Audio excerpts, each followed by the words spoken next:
Before we wrap up, adds Dave, I want to give you some insight into what we'll be working on in our next sprint.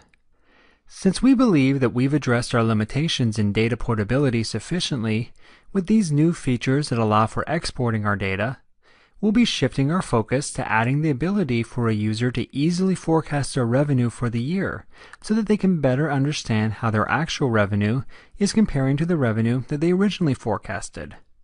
But one of the most important purposes of the sprint review is to give both the Scrum team and the stakeholders the opportunity to collaborate on how the team can be the most effective in the next sprint.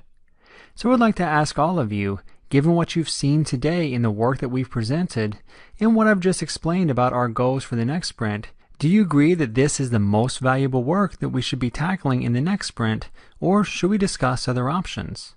All of those in attendance nod in agreement for Dave's plan. Great then, says Dave. Unless there are no more questions. Wait, I have one, says Deborah.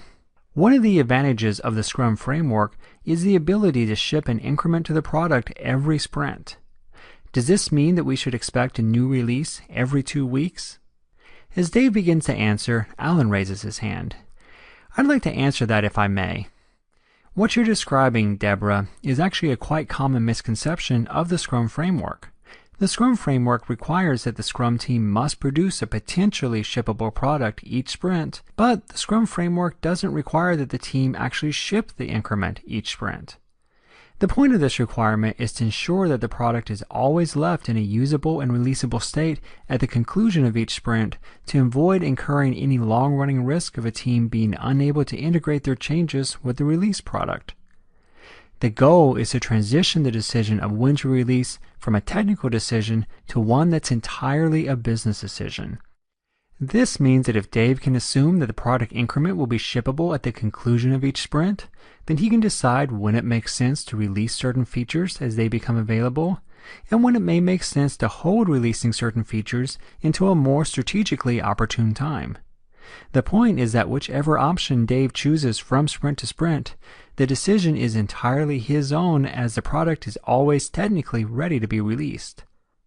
This is also why the Scrum framework encourages teams to set a clear and cohesive goal for each sprint and to ensure that all items selected for the sprint contribute to that goal.